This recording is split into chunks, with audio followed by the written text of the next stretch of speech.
네, 올해 2월 달, 3월 달쯤의 일입니다. 대한민국에 아름다운 기부 행렬들이 이어지기 시작했습니다. 카카오의 김범수 이사회의 의장이 재산 10조 원의 절반을 이상을 저희가 사회에 기부한다라고 얘기를 했고요. 그 이전에 배달의 민족 앱을 창시자였던 김봉진 씨는 자신의 재산 1조 원의 절반 이상 한 5,500억 이상을 사회에 기부한다라고 선언을 했습니다. 그래서 이 김봉진 씨는 세계 억만장자 기부클럽 더 기빙 플래지의 219번째로 우리나라 최초의 기부자로 등록이 됐는데요. 이 더 기빙 플래지는 10억 달러 이상, 즉 자기 재산이 1조 이상 되는 사람, 그 사람들만 가입할 수 있는데 그 재산의 절반 이상을 기부해야만 그 이름이 등록이 될 수 있는 사람들입니다. 이 기빙 플래지의 서약자 중에 3분의 1이 유대인이라고 이야기를 합니다.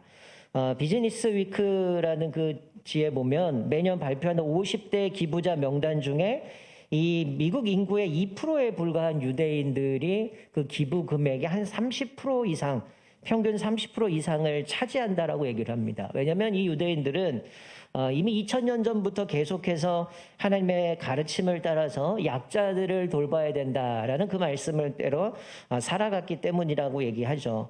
오늘 본문 말씀 9절과 10절 말씀 보면 곡식을 거둘 때에 반 모퉁이까지 다 거두지 말고 떨어진 이삭도 줍지 말라라고 얘기를 하죠. 또 10절에 내 포도원의 열매를 다 따지 말고 포도원에 떨어진 열매도 줍지 말고 가난한 사람과 거류민을 위하여 버려두라라고 말씀합니다. 왜냐하면 이스라엘 백성들이 애굽에서 종노릇도 했고 나그네 인생을 살았기 때문에 하나님께서 특별히 이스라엘 백성들에게 너희들이 그런 삶을 살았기 때문에 가난한 사람 또 이방 나그네들을 위한 배려의 말씀들을 줍니다. 이 말씀은 일종의 빌어먹지 말고 너희들이 벌어먹는다는 당당함들을 동족들에게 주기 위함이고요. 사실 유대인들은 어릴 때부터 이들은 수입의 일정 부분을 사회에 환원해야 되는 그런 교육들을 받고 자라옵니다. 그래서 유대인들의 교육 방법 중에 들어보셨을 거예요. 하브루타라는 교육 방법이 있습니다. 둘씩, 셋씩 짝을 져서 자기가 공부한 것들을 토론하고 논쟁하면서 거기서 배우는데 지금 구역장님들이 2주에 걸쳐서 격주의 수요일마다 줌으로 공부하고 있는 방식이 사실은 하브루타 방식입니다. 성경을 읽고 거기서 내가 느낀 것 질문을 던지고 서로 대답하고 거기서 배우는 모습을 보게 되는데 이 하브루타의 이 교육 방법의 핵심이 뭐냐? 그러면 이들이 무엇을 배우느냐라고 할 때 두 가지입니다. 하나는 사회의 정의고 하나는 사회 공의입니다. 즉 정의와 공의에 대해서 배웁니다. 우리가 공의를 이들 표현으로 체다카라고 얘기를 하는데 이들에게 있어서 이 공의, 체다카의 가장 최고의 수단이 뭐냐? 그것은 자선입니다. 유대인들은 왜 공부를 합니까? 또 유대인들은 왜 돈을 벌고 부자가 됩니까? 라고 질문하면 이분들은 하는 얘기가 나는 세상에 체다카를 실현하기 위해서 이 세상의 공의와 정의를 실현하기 위해서 나는 공부하고 나는 돈을 법니다. 라고 그 목적을 이야기를 하는 거죠. 우리는 흔히 왜 공부합니까? 왜 돈을 법니까? 잘 살려고요? 행복하려고? 이런 얘기가 아니라 이들은 내가 돈을 버는 이유가 사회의 공의를 행하기 위해서, 정의를 행하기 위해서 그것들을 한다라고 이야기를 하죠. 그래서 유대인들은 자녀들에게 보통 저금통 2개를 선물로 준다고 합니다. 하나는 가난한 사람들을 위해서 돈을 모으는 체다카 저금통이 하나 있고요. 또 하나는 자기 미래를 위해서 저축하는 습관을 기르는 2가지의 이 저금통이 있다라고 얘기를 해요. 보통 이제 지금 이 사람들은 유대인 안식일에 되면 자녀들에게 용돈을 주는데 이 자녀들에게 용돈을 줘서 그때 제일 먼저 이 저금통에 구제할 것들을 또 자선할 것들을 먼저 하고 나서 나머지는 자기를 위해서 쓰는데 이것도 세 부분으로 나눠져요.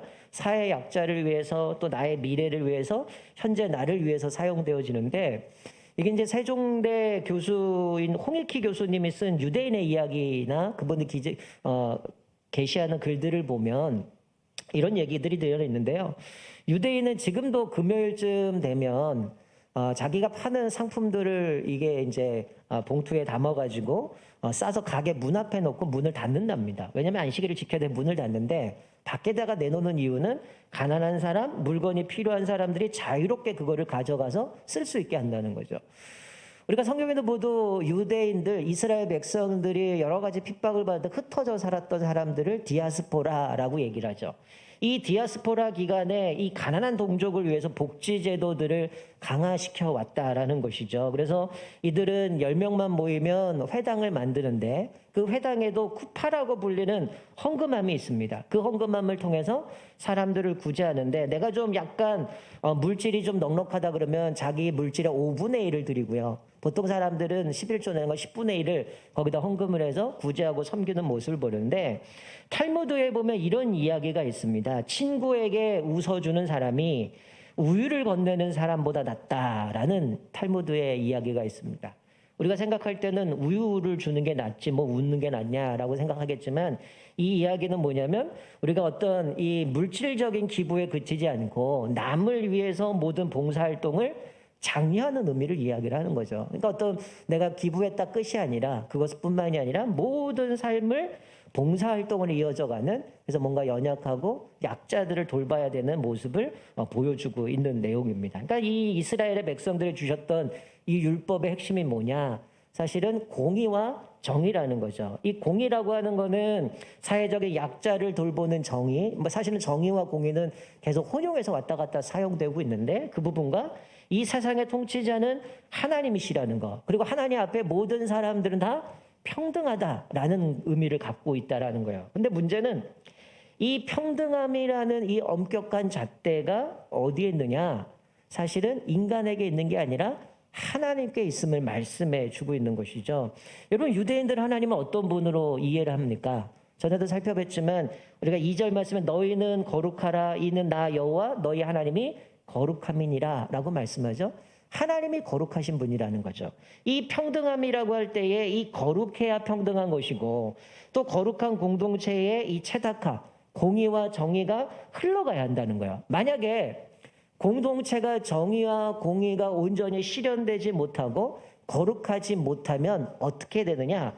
자, 오늘 이거 17절 말씀 이렇게 말씀하죠. 너는 내 형제를 마음으로 미워하지 말며 내 이웃을 반드시 견책하라 라고 말씀합니다. 미워하지 말래요. 그 공동체가 거룩하지 못하면 우리는 어떡합니까? 어떻게 저렇게 예수 믿는 사람이 저렇게 중직자들이 어떻게 목사가 어떻게 장로가 집사가 저렇게 할 수 있어? 우리는 게 판단하고 정죄를 하지만 성경 그렇게 얘기를 해요. 그래서 공동체가 건강하게 거룩하게 가지 못하거든 내 형제를 미워하지 말아라. 그런데 뒤에 더 붙습니다. 뭐라고 말씀해요? 내 이웃을 반드시 견책하라 라고 말씀합니다. 이 견책한다라는 얘기는 옛날 성경 개역 한글에는 이게 뭐라고 책선하라 라고 되어 있습니다. 이 원문의 의미를 해석하면 이게 어떤 의미냐면 바로 잡아준다, 교정한다 이런 의미가 있어요. 즉 형제 중에 어떤 사람이 범죄했을 때에 그것을 잘못을 반드시 현명한 방법으로 교정해주고 바로 잡아주라는 거예요. 이 의무를 제대로 하면 17절 뒷부분에 뭐라고 말씀합니까? 그러면 내가 그에 대한 죄를 담당하지 아니하리라. 뭔가 잘못된 삶을 살아가고 있고 거룩하지 못할 때에 미워하지 말아야 되지만 반드시 견책해라. 바로 잡아주고 교정해 주라는 거야. 그러면 그 죄에 대해서 내가 담당하지 않는다는 거죠. 여러분 반대로 생각하면 어떨까요? 공동체가 거룩하지 않아요. 공동체가 바로 가지 않는데 내가 그것들을 태만하고 관심 갖지 않고 그것들을 내버려 두면 네 자신과 사회가 그 죄를 담당하게 된다라고 말씀해 주고 있는 거죠. 여러분 사실 여기서 하나님의 정의와 사실은 소위 지금 우리가 살아가는 시대에 얘기하는 인본주의의 인권이 충돌이 나게 되어집니다. 그게 이제 한국교회의 고민이 있는 것이죠. 여러분 올해 5월 24일부터 6월 14일까지 뭘 했냐면 입법 청원이 있었습니다. 작년에도 한 10명의 국회의원들이 차별금지법을 통과시키려고 애를 쓰다가 10만 명이 반대를 해서 이게 스톱이 됐는데 뭔가 답을 줘 답은 안 주고 계류시켜놨어요. 근데 5월 달부터 6월 14일까지 입법 청원에서 이게 10만이 넘어서 자동으로 입법 청원이 돼버렸습니다. 그래서 지난주 수요일 날 범여권이죠. 대표자로 주장한 사람이 더불어민주당 이상민 의원과 24명의 국회의원들이 이제 좀 바꿨어요. 표현을 평등에 관한 법률안이라고 해서 제정안을 올렸습니다. 이게 7월 2일까지 이것들을 거쳐가지고 이게 결정이 나게 되는데 제가 인터넷 뉴스를 검색하다 보니까 이렇게 기사들이 올라오더라고요. 그러니까 작년부터 계속 이러면서 이번 정부에서 이걸 통과시킬 수 있을까 없을까 얘기하다가 작년 같은 경우는 국회의원들이 다 섰든 나서지 못해서 10명을 못 모아서 입법을 못 올렸는데 간신히 올렸는데 요번에 25명, 그죠? 대표적 24명이 발의를 해서 이게 이제 10만 명의 사람들이 동조를 하고 동의를 했기 때문에 올라갔는데 뉴스에는 이렇게 나오더라고요. 전 국민이 국가인권위원회에서 설문을 했는데 88%가 동의를 했다. 시대가 바뀌었기 때문에 이거는 통과시켜야 된다. 이렇게 주장을 하고 있더라고요. 여러분 제가 뭐 어디 한 단체의 설문 패널로 등록이 돼 있거든요. 근데 사실은 설문은 어떻게 설문하냐에 따라 다릅니다. 어떤 거는 저한테 메일이 와서 이거 설문하면 뭐 상품권 줍니다 뭐 합니다. 근데 처음 질문을 어떻게 던지는 따라서 이거를 가느냐 마냐는데 어떤 거는 뭐 예를 들어서 당신은 자동차를 갖고 있습니까? 예스 노로 가서 누르면 그다음부터 딱 끝나버립니다. 저 차 있습니까? 차 있습니다. 그랬더니 당신은 해당이 안 됩니다. 끝나버리더라고요.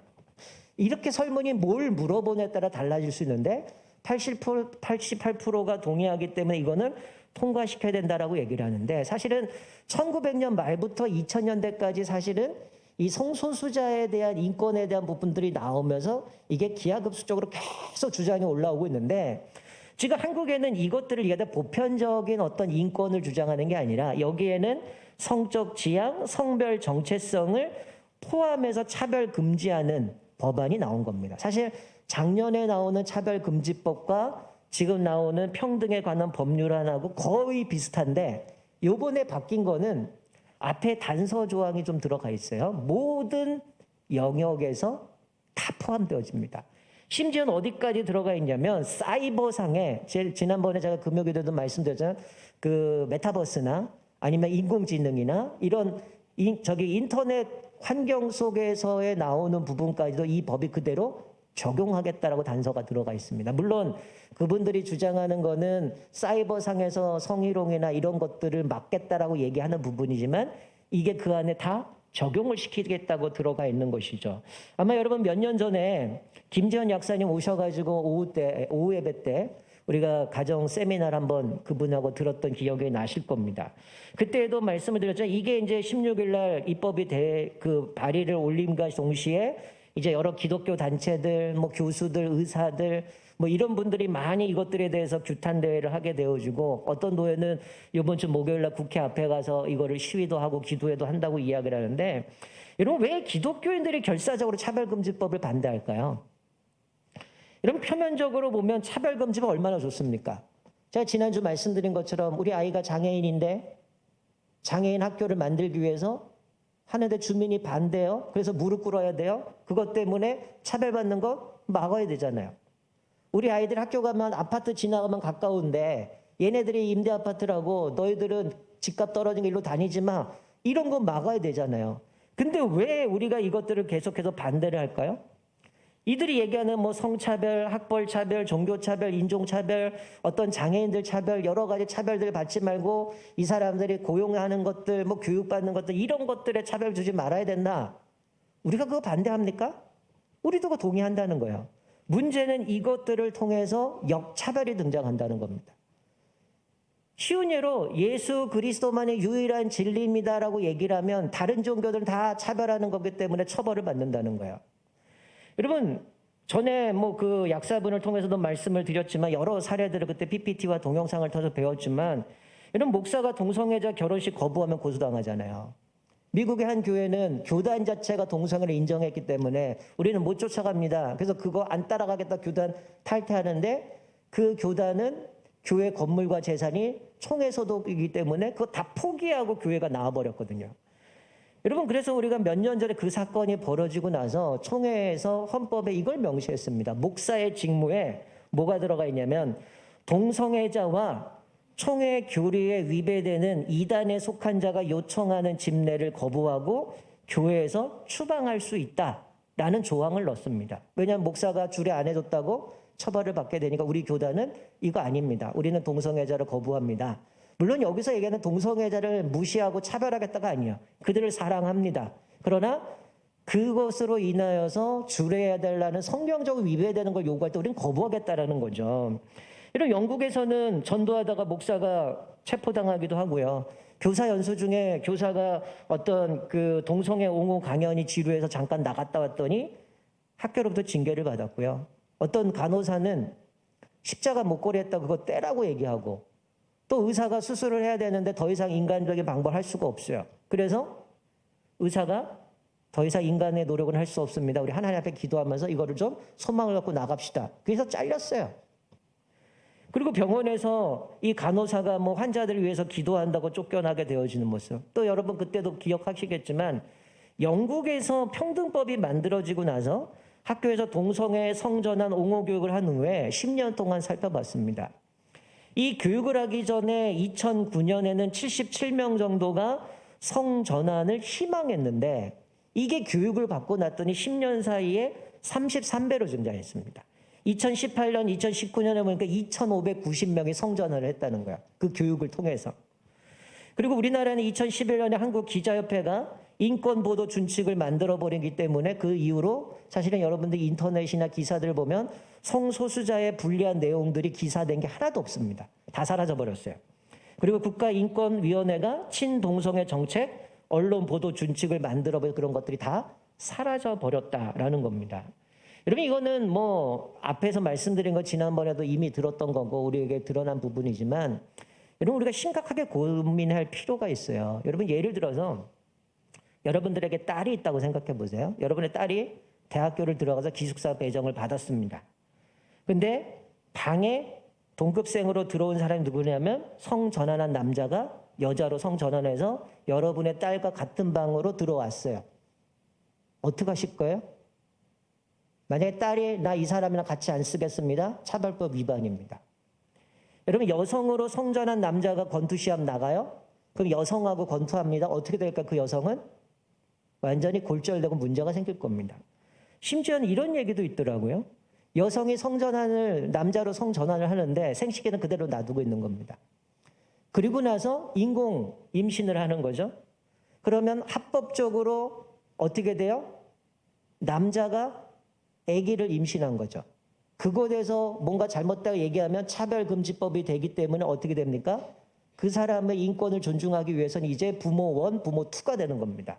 아빠, 엄마가 아니에요. 남자, 여자가 아니라 부모 1, 부모 2가 되어버리는 거죠. 이렇게 해서 모든 게 바뀌어버리게 시작되어진다는 거죠. 동성애가 죄라고 설교하며 집단소송을 받습니다. 작년에 이게 입법하려고 할 때에 고양시에 국회의원들하고 목사님들 모여갖고 토론회를 했습니다. 그때 계속 국회의원들이 얘기하는 거는 이거 통과돼도 당신들 벌 안 받습니다. 당신의 해가 없습니다. 계속 얘기하는 거예요. 그러니까 목사님들 뻔히 알잖아요. 이렇게 대놓고 물었습니다. 만약에 제가 설교 시간에 동성애자들은 죄다라고 설교하면 벌 받습니까? 안 받습니까? 딱 했더니 국회의원이 한 얘기가 처벌 받습니다. 코보라고 뭘 처벌 안 받는다 거짓말 하냐고 계속 얘기를 하는 거야. 지금 이게 발의된 것도 뭐라고 얘기하냐. 이거는 시정조치를 얘기하는 것이지 처벌이 없다. 이번에 뉴스 보니까 처벌 조항이 생략됐다고 얘기를 해요. 삭제했다고 얘기를 해요. 그래서 좀 더 완화됐다라고 얘기하는데 제가 자세히 읽어봤어요.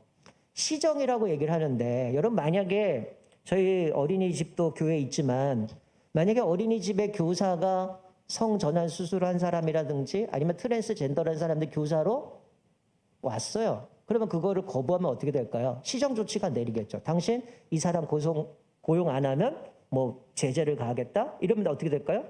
시에서 지원받는 거 다 끊겨버리는 겁니다. 교사들도 우리가 마음대로 못 뽑는 겁니다. 제 친구 중에 한 사람이 안산동산교회거든요. 그 학교는 고등학교를 기독교 정신으로 세운 학교지만 몇 년 전에 어떻게 됐어요? 일반 학교로 바꾸라고 얘기하잖아요. 거기서 체플 할 수 없고 신앙교육 할 수 없고 왜 교회가 그 신앙으로 아이들 세우기 위해서 세운 학교를 나라에서 갑자기 바꿔가지고 잘라버립니까? 결국 소송하고 그러다가 일단 중지가 되어버려서 아직 유보되어 있는 상황들인데 이런 식으로 바뀌게 되어지는 거죠. 그러니까 많은 신앙에 있어서 우리의 근간을 다 흔들어버리는 모습을 보게 되어지는 것이죠. 이런 경우도 있습니다. 예를 들어서 교회의 직원을 뽑는데 교육자를 뽑는데 동성애자라든지 성전환자를 채용하지 않으면 차별금지법에 위배가 되어지는 겁니다. 이런 어려움들이 현실에 이루어지게 되어진다는 것이죠. 여러분 이게 충분히 의논이 되지 않았어요.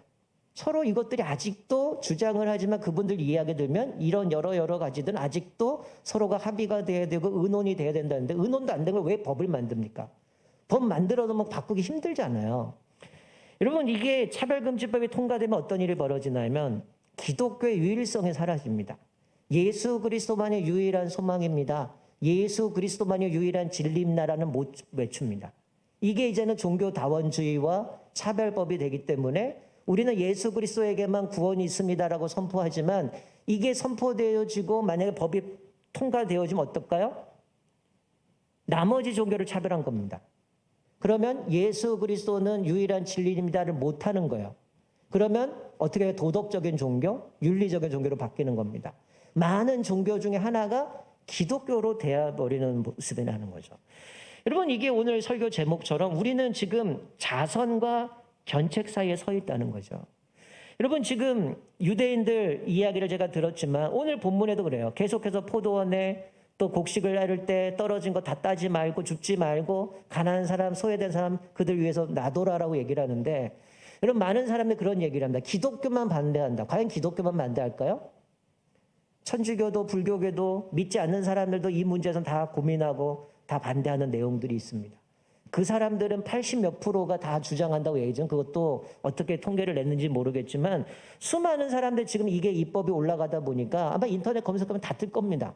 여러 종교단체들 또 여러 사회 이슈들 이런 것들을 보면서 다 반대하고 있는데 유독 기독교인들이 오히려 이 사람을 핍박한다고 얘기하지만 여러분 기독교를 보시면 한국에 기독교가 들어올 때 어땠습니까? 선교사들을 통해서 의술이 들어오고 교육이 들어오고 사실은 웬만한 대부분의 사회사업은 교회에서 다 했어요. 구제하고 섬기는 거. 우리도 지금 코로나 때 못하지만 행복한 밥상이나 서울역 앞에 가면 무료급식이나 이런 거 거의 다 교회들이 감당했다고요.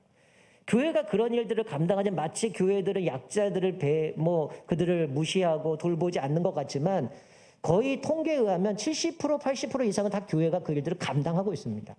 근데 유독 이 부분에 있어서는 그들이 이야기를 하고 있는 거죠. 자, 오늘 본문 18절 말씀 보면 하나님은 우리에게 높은 수준의 윤리를 제시하십니다. 하나님은 사랑이시기 때문에 뭐라고 말씀하냐면 원수를 갚지 말며 동포를 원망하지 말며 내 이웃 사랑하기를 내 자신과 같이 사랑하라 라고 말씀해요. 왜 그럴까요? 하나님은 사랑의 하나님이기 때문이죠. 이게 하나님의 속성이라는 거예요. 근데 우리는 하나님의 사랑의 속성만 있는 게 아니라 마치 동년의 양면처럼 하나님은 사랑이시지만 하나님은 또 공의의 하나님이라는 거예요. 그들을 미워하지 말아라, 사랑해라 라고 얘기하지만 반드시 견책하라 라고 말씀해 주고 있습니다. 하나님께서 이들에게 계속 약자들, 소외된 사람들, 고아, 과부, 나그네들을 도와주고 섬겨야 된다라고 얘기하는데 그 뒤에 나는 여호와니라 라고 붙는 게 뭘까요? 나는 거룩한 하나님이기 때문에 그 하나님에 대해서 말씀해 주고 있는 거죠. 여러분 우리가 기억해야 될 것은 뭐냐면 이 동성애자들이나 젠더들을 사랑하는 것과 그들이 옳다고 편드는 것은 다르다라는 거예요. 여러분 저랑 같이 제자훈련한 분들은 누누이 들었을 겁니다. 죄송한 얘기지만 저는 교회 안에 정치 얘기를 안 했으면 좋겠어요. 저는 지금 정치 얘기를 하는 게 아닙니다. 기독교의 신앙의 근간을 흔들어 버리기 때문에 지금 얘기를 하는 거예요. 교회의 정치를 얘기하는 순간 교회는 쪼개지게 돼 있어요. 양쪽으로 나눠지게 돼 있습니다. 교회는 정치를 얘기할 게 아니라 복음을 얘기해야 돼요. 이게 보수냐 진보가 아니냐 우리는 그 어떤 것도 정치는 세상을 바꿀 수 없어요. 유일하게 바꿀 수는 예수 그리스도 복음뿐이라는 거예요. 근데 지금 이것을 이야기하고 있는 건 뭐냐면 우리의 신앙의 근간을 흔들어 버리는 거예요. 예수만이 유일한 구원자가 아니라 다른 것도 있다. 다른 것도 배려해줘야 된다. 다른 인권도 존중해줘야 된다. 그렇기 때문에 모든 것들을 싹 무너뜨려 버리기 때문에 성경의 진리까지 무너뜨려 버리기 때문에 그것을 얘기하는 거예요. 우리가 동성애자를 사랑해야 되죠. 이거는 당연합니다. 성경에 말씀해요. 죄인도 사랑하라고 말씀하고 원수도 사랑하라고 말씀하니까. 그러나 그들이 옳다라고 편드는 건 다르다라는 거예요. 그들을 사랑하지만 그들이 하나님의 형상대로 지음받은 건 맞지만 하나님의 형상대로 지음받은 삶과 다른 삶을 살아가고 있다면 그릇됨을 얘기해야죠. 죄라는 걸 이야기해야죠. 그들을 사랑해서 품고 그들을 교정하고 그들을 회복시켜가는 일을 해야 되는데 이게 통과되면 더 이상 그들을 회복하는 길을 막아버리는 겁니다. 더 비참한 삶으로 몰아버리게 되어지는 거죠. 기독교인들이 반대해서 그들을 비참하게 만드는 게 아니라 오히려 동정 없이 이 법을 통과시키는 게 그들로 하여금 비참하게 만들어버리고 있다라는 것이죠. 여러분, 이것 때문에 사실은 한국교회도 쪼개졌습니다. 어떤 사람은 사랑만 주장해요. 어떻게 교회가 동성애자 사랑해야지, 젠더들 사랑해야지, 걔네들 차별하느냐? 우린 차별한다고 한 적이 없어요. 그들을 사랑하지 않겠다라고 얘기한 게 아닙니다. 사랑하지만 그것이 성경의 죄라고 얘기하고 잘못됐기 때문에 그걸 교정해 줘야 되는 거예요. 오늘 본문에 반드시 견책하라. 이게 나와 상관없다고 남 이야기라고 무시하고 방심하면 어떻게 될까요? 그 반드시 우리가 그 죄에 대해서 책임을 져야 된다고 오늘 성경은 말씀해 주고 있습니다. 여러분, 우리가 250명의 국회의원 중에 기독교인들이 있다고 얘기를 합니다. 많은 분들이 여기 앉아 계신 분들은 늘 나라를 걱정하고 공의와 정의가 실현된다고 주장하고 기도합니다. 그러나 우리가 정작 모든 입법들이 세워질 때는 왜 신앙이 아니라 수많은 250명의 기독교인 국회의원들이 당을 쫓아갈까요? 믿음이 없는 겁니다. 믿음보다 자기 당이 우선이고 자기 표가 우선인 거예요. 이거는 회개해야 됩니다. 한국교회가 이거를 놓치게 되어지면 우리 자녀들에게 더 이상의 이제 믿음의 마치 사사기에 나오는 다른 세대인 거예요. 하나님 모르는 세대가 되는 겁니다. 이미 많은 젊은이들이 동성애와 젠더에 대한 부분들이 유해졌어요. 허용을 하고 있어요. 아이들은. 이미 그 생각이 바뀌어버렸습니다.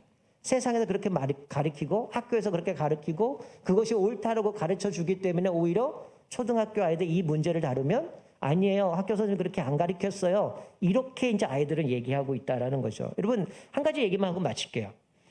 이 문제 때문에 25명의 국회의원들에게 문자를 보냈습니다. 제 지인 목사님이. 그래서 이분 중에 누가 답장을 보냈어요. 결국 그 답장에 그분들이 주장하는 게 뭔가가 드러난 거죠. 이렇게 답장이 왔어요. 지난 5월 갤럽 조사에 따르면 시민의 81%가 성소수자라는 이유로 해고하는 것은 타당하지 않다고 했습니다.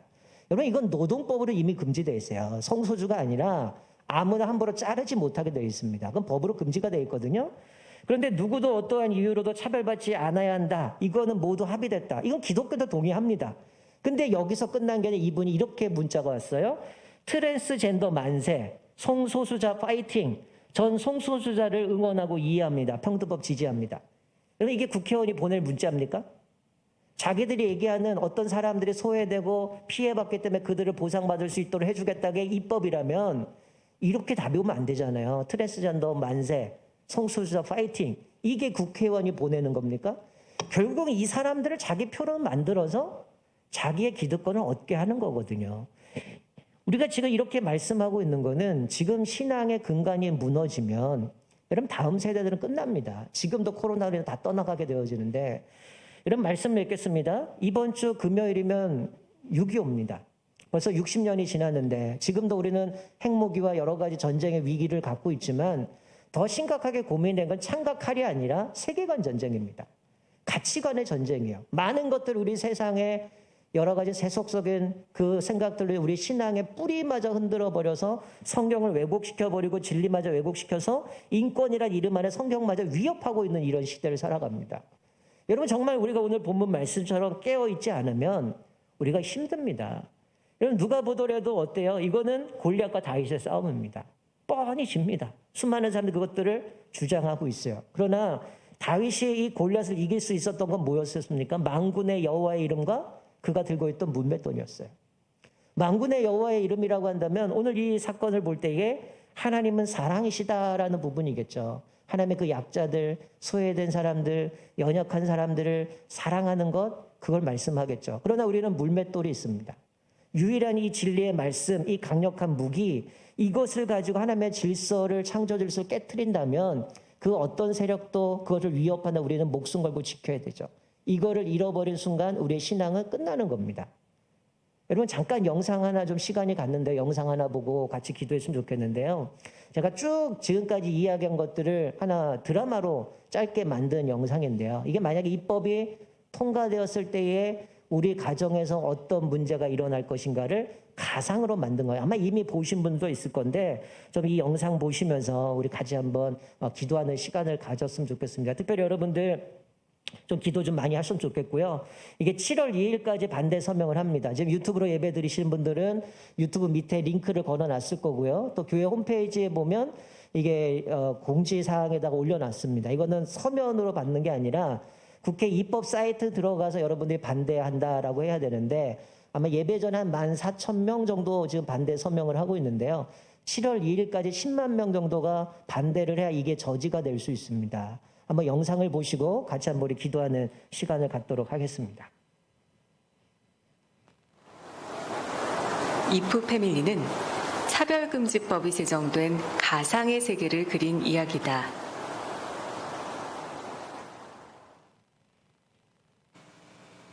네네. 그러면 다음 주 가정 예배는 우리 집에서 드리시죠? 예. 지금 목사님하고 사모님하고 우리 집에서 세 가족 인도 중이세요? 예, 그러세요. 고개를 들지 말래니까 공을 끝까지 봐야 제대로 가지. 그러게 생각보다 쉽지가 않네. 다녀오겠습니다. 그래. 저 오늘 늦어요. 뭐야 이게? 뭐야 이게? 요셉아! 오빠! 목사님! 너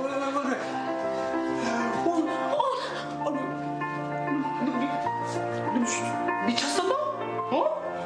너 뭐 어떻게 된 거야? 오빠 얘가 어떻게 됐나 봐! 야, 요셉아! 그만들 좀 하세요!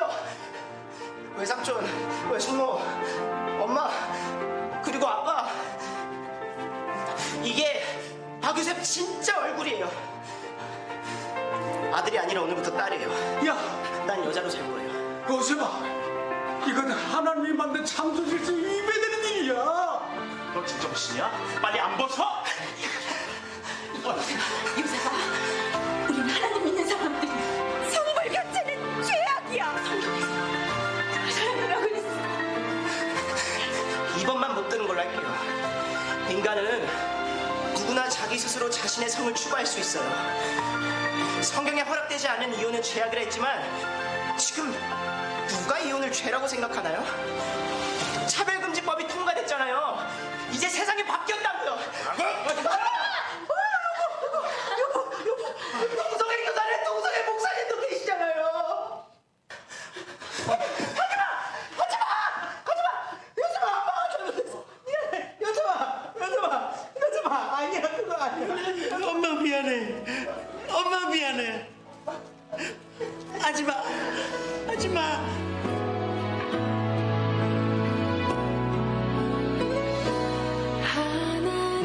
하나님은 너를 지키시는 자 너의 우편에 그늘 되시니 낮의 해와 밤의 달도 너를 해치 못하리. 하나님은 너를 지키시는 자 너의 환난을 명쾌하시니 사랑은 그가 너를 엄마, 아빠, 지키시리. 저 요셉이에요. 너의 주 21년 동안 사랑으로 키워주셔서 감사해요. 너무 놀라셨을 거예요. 그리고 많이 힘들어하실 것도 알아요. 근데 아빠 엄마가 인정하든 안 하든 전 이제부터 남자 아들 요셉이가 아니라 여자, 딸, 가빈이로 살아갈 거예요. 초등학교 상교육 시간에 아빠 인권 선언, 엄마 인권 선언을 통해 자꾸 마음이 끌린다면이란 책을 읽고 인간은 누구나 스스로 성을 선택할 수 있다고 배웠어요. 근데 아빠 엄마는 바쁘다는 이유로 학교에서 우리가 무엇을 배우는지 묻지 않으셨어요. 알려고도 하지 않으셨어요. 이젠 차별금지법이 통과되어서 우리 모두가 스스로 성을 선택하고 그 자유와 권리를 누리는 세상이 되었네요. 전 집을 떠나 저와 같은 친구들과 살아갈 수밖에 없지만 만약에 과거로 돌아갈 수 있다면 남자 여자가 사랑하고 결혼해도 된다고 가르치지 않았다면 아빠 엄마가 우리가 학교에서 뭘 배웠는지 조금 더 관심을 가졌더라면 한국교회가 기도하고 차별금지법을 막아냈다면 만약에 우리 모두가 깨어있었다면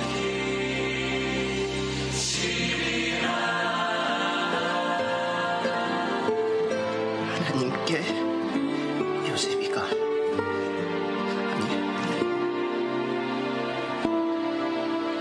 아니 딸 가빈이가 기도합니다. 차별금지법이 통과되면 가족 갈등과 세대 갈등이 야기됩니다. 남자 며느리, 여자 사위를 보고 싶으십니까? 어린이집, 유치원, 초중고 시기를 거치는 동안 젠더 교육과 차별금지법 교육이 우리 아이들의 마음을 빼앗고 있습니다. 포괄적 차별금지법이 도입된 나라들의 경우 그 법의 효력이 공교육에 있어서도 심각한 영향을 끼치게 되는데요. 어린이집, 유치원, 초중고 시기를 거치는 동안 동성애 옹호교육, 성별교체 옹호교육이 범람하는 것을 보게 됩니다. 동성애를 인권이라고 교육받고 성경적인 세계관을 자신도 모르게 침해받고 결국에는 성경에 대한 믿음이 흔들려 교회를 떠나는 자녀들을 보며 눈물을 흘리고 있는 스웨덴의 부모들, 덴버, 캘리포니아의 학부모들을 만났습니다. 해외 집회 이후에 한국에 돌아올 때마다 항상 마음이 너무 무겁습니다. 한국에서는 정말 이런 일이 벌어지지 않도록 미리 행동하고 기도해야 되겠습니다. 차별금지법 제정을 막아 우리 아이들의 마음을 지켜주십시오.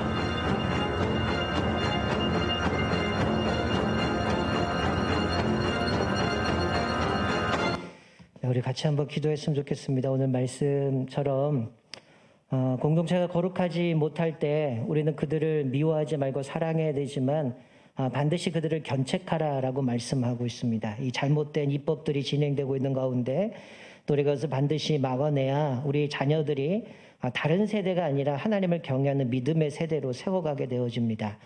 우리 한국교회가 이 코로나로 인하여 주저앉고 또 많은 것 가운데 침묵하고 있는 우리들이 아니라 더 하나님 앞에 깨어서 기도하게 하시고 또 무엇보다 우리 한국교회가 다시 한번 이 시대 여러 가지 세계관, 가치관의 전쟁 가운데서도 또 우리가 믿음으로 넉넉히 이겨나갈 수 있게 해달라고 무엇보다 앞에 신앙생활하는 우리 어른들이 먼저 믿음의 본을 보이며 또 우리 자녀들에게 믿음으로 이끌어갈 수 있도록 인도해달라고 또 지금 진행되는 이 잘못된 입법들을 또 하나님께서 막아주시고 또 하나님께서 선한 길로 인도해달라고 우리 합심하여 간절히 기도하겠습니다.